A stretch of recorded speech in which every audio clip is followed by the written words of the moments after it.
Subhanallah.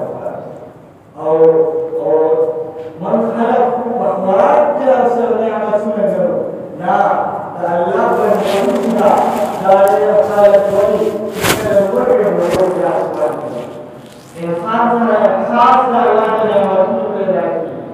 चकला लवड़ी और जानो सरनी मदवाई के एहसास से सर पैदा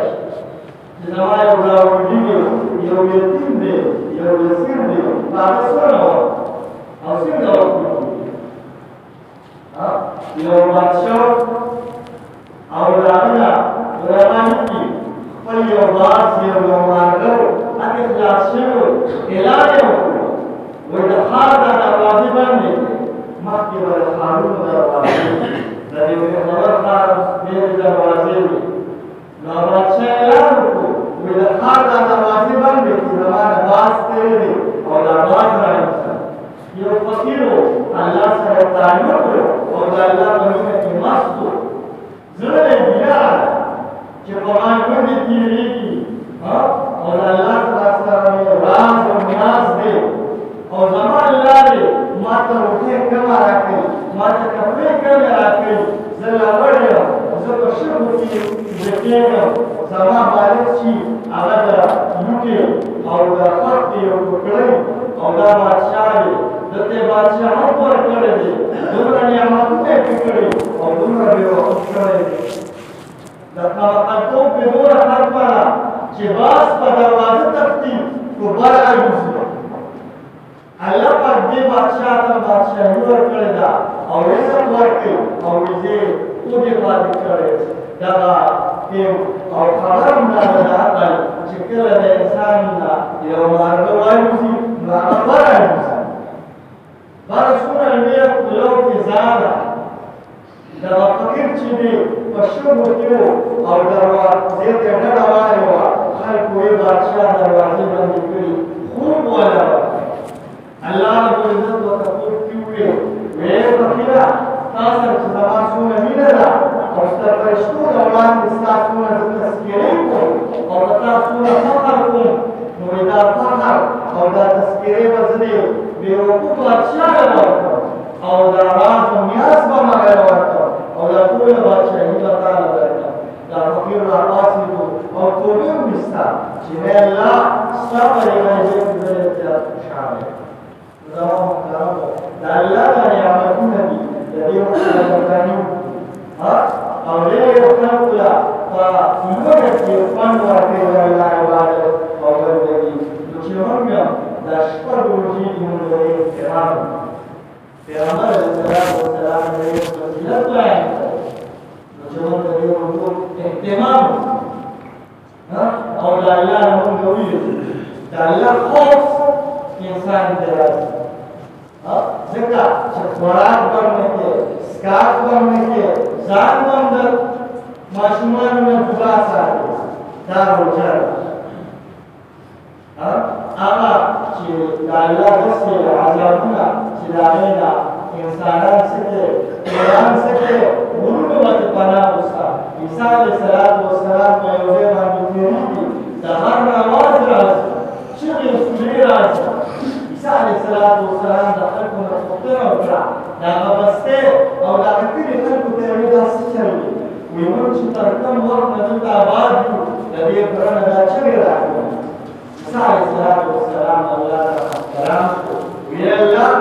ويتبع غرض الروضة جماسرة هم كلامهم مصر خلوهم عيسى عليه الصلاة والسلام جلال رحمه الله قد قرط يسر خبر خبرك تولد شو يريد للواقع أبدا وكم عيسى وزمان بخلقه كان يقول أو بطان بيتجرون أو لاقي بندقي كولا بالأسئلة قيامت الله رب العالمين القرآن الكريم واتقوا النار التي تسمون يدعون وقودها الناس والحجارة جداري خشاع جدار الإنسان أو كم بزينهم جأسنا على كام بزينهم زمان مخلوق متاجرون أو زمان النبي عيسى عليه الصلاة والسلام تعالى ربنا الله جدار تروايا Kita खुश नसीब है तब आदमी की बने तब अपना काम करेंगे जिधर के आत्मा खुशहाल है दराजा रहेगा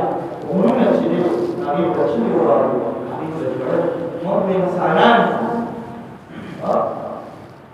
چې موږ د الله ویلي دي وروستو د صحابو او د تابعینو په دور نه وروستو عمر بن عبدالعزیز رحمة الله علیه یو ډېر لوی نامور شخصیت تېر شوی علماو ټولو دا لږ کړي چې دا جمله د هغه سیرت بیان شي عمر بن عبدالعزیز رحمة الله علیه چې دی شیعهګانو په ایران کې د هغه د قبر بې حرمتي کړې ده او د هغې قبر یې کړی دی او هغه ګټې چې دې نه راوړي دي هغې ظالمانو عمر بن عبدالعزیز رحمة الله علیه دلته عمر ثاني وایي ډېر لوی شخصیت او د عمر د ده مور چې وه دا د عمر فاروق رضی الله عنه مسیح وه او په نیمه هجره کې دې تېر شوی د پیغمبر علیه السلام د هجرت نه تقریبا یو کم 100 کاله بعد دې تېر شوی دی او ډېر نیک انسان و د ده نه مخکې چې دی په ډېر ظلم او زیاتي بادشاهانو کړي وو چې کوم عمري خلفاو او د هغوی چې کوم حکمرانان وو چې کله عمر بن عبدالعزیز رحمة الله علیه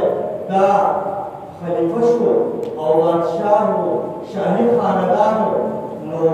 دا د سلیمان بادشاه نه وروستو راغلی نو د ده باره کې راځي چې یو ګډوډ ګړی سره ولي او هغه چغه کړی ځکه چې شرمخ راغلی او د هغه ګړي بیزې ماتې کړی هغه چغه کړی چې زمونږ نه جوړ عمر بن عبدالعزیز رحمة الله علیه وفات شو او هغه مړ شو چا ورته ویل دا ته څه ویل وایي داسې ځکه ویم چې کله یو اسلامي خلیفه او نیک بادشاه او حکمران یې په ملک کې نو وایي د هغه ملک چې دی شرمخان هم ګډو بیزو ته څه نه دي ویلي وایي زمونږ ګډې بیزې او شرمخان به یو ځای سرېدل او نن چې دی شرمخ راولګېدو زما ګډې بیزې ماتې کړې نو ښکارېږي راته داسې چې عمر بن عبدالعزیز رحمة الله علیه وفات شوی چې معلومات شو خو په هغه ټیم سره عمر بن عبدالعزیز رحمة الله علیه وفات شوی نو دومره نیک انسان و ډېر لوی شخصیت و او د الله تعالی ډېره غالب وه چې کله بادشاه شو نو ټول چې څومره یتیمان و د هغوی لپاره وظایف مقرر کړه او څومره شاهي خزانه چې وه او څومره شاهي خلکو سره به د هغوی نه واخېسته او بیت المال پرې جمع کړه د عمر بن عبدالعزیز رحمة الله علیه داسې دور و چې دا خلکو زکات ورکړو او غریبانه ختم شوي د زکات اصولوونکي څوک نو دومره اسلامي نظام یې راوستی او دومره نیک بادشاه او روایت کې راځي چې کله وفات کېدو نو وایي د دې نه مخکې به ده د څلورو سوو اشرافو او د دینارو سرې کپړې اچولې د شاهي خاندان نه او د ورځې به څو جوړې ورکولې چې کله وایي بادشاه شو نو ټولې کپړې ختمې کړې چې کله بیا څمکدن نو اوښې راغې او کور ته یې ولوي وایي یو جوړه جامې نشته چې ده ته یې بدل کړو خلک ورته کور ته راځي او وایي ډېرې خیرنې کپړې دي نو بیا هغې ورته وویل په ژړا شوه ورته وایي عمر بن عبدالعزیز د ابوذر غفاري رضی الله عنه دا انشاء نام کړې وه او وایي دنیا کې هېڅ هم نه دي پرېږدي ځان سره دغه یو جوړه جامې دي نورې نشته دومره سخي تېر شوی و او په خلکو یې سخاوت کړی و په خپله به وویل بل ته یې خوراک ورکړو د غریبانو احتیاط ساتي او فاطمه چې وه امینه فاطمه ښځه وه او امینې بچې وه وایي چې کله اختر راغی نو وایي بچو ورته وایي چې موږ ته کپړې وایي بچو ته یې وایي چې دا ټاټ وشنوې او د ټاټ نه کپړې وغورځوې د ټاټ نه کپړې وګرځوې هغې ورته وایي چې دا خو د اغوستو نه دي وایي چې ما سره نور څه نشته یو شاهي خاندان کې پاتې کېږي د ملک بادشاه یې او وایي خو د وزې یو بچي چېرته په یو ګوټ کې مړ شي د لوږې نه باندې ورته پوه شي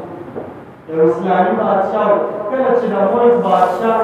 مسلمان وي او د الله نه وېرېږي او د قیامت ډېره نو وایي په هغې قول باندې الله تعالی عذابونه ختموي او فراخي پرې راوړي ځکه چې یو بادشاه وایي په لاره تېرېدو او وایي تږي شوی د انار یو باغ و زمیندار ته یې ویل چې چې یو انار راوه جوس را باندې وڅښه وایي چې انار یې کله جوس کړو د انار نه چې دې یو ګیلاس ورو ورک شو وایي د بادشاه په زړه کې راغی چې دې نه خو ډېره سوځي او په دې چې زه ډېر ټیکس ولګوم نو خزانې ته به ډېر زیات مال راځي چې کله د ټیکس سوچ وکړو بیا یې اخیسته وي وایي یو بل ګیلاس هم را باندې وڅښه چې کله یې بل انار نچوړ کړو بیا یې بل هم نچوړ کړو بیا یې بل هم نچوړ کړو ګیلاس نه ډکېږي بادشاه ورته وایي دا ولې هغه ورته وایي بادشاه سلامت ستا په نیت کې به څه فرق راغلی ځکه چې لومړی د نیت صفا و نو یو انارو او یو ګیلاس جوس کې ولګه اوس درې څلور انار شو او ګیلاس کې نه ډکېږي نو چې کله علما لیکي چې کله بادشاهان نیکاني او د الله وېرېږي نو په قوم باندې عذابونه نه راځي او هغه قوم باندې الله پاک صرف فراتې راولي او چې کله بادشاه سره قدر نه وي او د الله وېرېدونکي بادشاهان وي نو بیا هغه قوم باندې مختلف عذابونه راځي عمر بن عبدالعزیز رحمة الله علیه داسې دور تېر کړو چې د زکات اخیستونکي درس وکړم یو غریب نه و مدینه منوره کې ګورنر هم ډېر وخت پاتې شوی د علماو مجلس یې راوغوښتو او ورته یې وایي زه خپله غاړه خلاصوم چې کله تاسو ظلم ووینئ او د ګناه ښکار ووینئ ما ته به یې ښایئ عمر بن عبدالعزیز رحمة الله علیه ښکلی وخت تېر کړ ډېر ښایسته ژوند یې وکړ نو د هغې احتیاط و چې په هغه خلکو الله باندې بیا فراواني راوسته نن چې کوم دی ټولو علماو دا هغه کړل د هغې قبر چې د شیعهګانو سپړ دی په هغې باندې ټول موږ مذمت کړو او موږ ټول په هغې باندې افسوس کړو چې شیعهګانو چې ده په ایران کې د عمر بن عبدالعزیز رحمة الله علیه قبر چې دی هغه سپړ دی نیکان خلک او الله ته خوښ خلک د هغې د وجې دا غي نیکانو په برکت به الله رب العزت په قوم کې فیصلې راوړي ابو ذر رضی الله عنه علما لیکي د ابو ذر رضی الله عنه او د عمر رضی الله عنه په شان دور یې تېراو او د الله نه د الله نه د دنیا تمه نه لرله چې کله ابو ذر رضی الله عنه وویل پیغمبر علیه الصلاة والسلام ورته وفرمایل چې زما نه پس به په تا ډېرې سختې راځي بیا ورته ابوذر رضی الله عنه فرمایي چې د دین په معامله کې وایي وایي د دین په معامله کې وایي زما رښتې ته خیر مقدم وي زه خوشحالېږم په مقام ربضه کې عمر ابوذر رضی الله عنه ورته اوسېدو او پیغمبر علیه الصلاة والسلام پیشنګویي کړې وه چې ستاسو کې به یو کس وي چې هغه به په یو ویران او شړک کې اوسېږي او هغه د مرګ او د سفر او د قند یې څوک نه وي د اهل ایمان یو ډله به راڅرګنده شي او د هغه په جنازه او کفن او تکفیر وکړي چې کله ابوذر رضی الله عنه وفات کېدو نو وایي په شړک بیبي ته یې وایي وایي ته وګوره وایي د پیغمبر علیه الصلاة والسلام خبره وایي زه به دروغ نه وایم او د پیغمبر علیه الصلاة والسلام خبره دروغ نه شي کېدی وایي هغه خلکو کې صرف یو زه ژوندی یم چې پیغمبر ویلي چې تاسو نه یو کس په شړک کې مري و ټول صحابه د هغه دور مړه شوي دي یو زه پاتې یم وایي چې د ایمان یو جماعت به راځي او د هغې صحابي به یې راغتل وایي چې بیبي یې بار ورته ویې کتل عبدالله بن مسعود رضی الله عنه او ډېر صحابه وسه هغې ته یې ویې راشئ صحابي وایي وایي څوک صحابي دی وایي ابوذر رضی الله عنه هغې ډېر خوشحاله شو چې موږ ابوذر رضی الله عنه ولیدو د ده دیدار موږ ته نصیب شو راغلل هغه ورته ویل تاسو ډېره خوشنصیبه یې پیغمبر علیه الصلاة والسلام پیشنګویي کړې وه چې د اهل ایمان یو ډله به راځي او تاسو نه به یو کس پاتې د هغې به هغه کفن کړي بیا وفات شو هغې یې کفن کړو او صحابه یې جنازه وکړه نو عمر بن عبدالعزیز رحمة الله علیه چې و هغه د ابوذر رضی الله عنه دور تېر کړی و په غریبۍ کې وخت تېر کړی او الله پاک یې راضي کړی چې موږ د الله لپاره قرباني ورکړو د دې دین لپاره قربانۍ دي او دغه خلکو سره موږ عقیدت وساتو محبت وساتو او کله چې په هغې څه سختې راځي او داسې د قبر بې حرمتي کېږي نو موږ په هغې باندې په زړه کې بد ګڼو دا د ایمان ولا نښه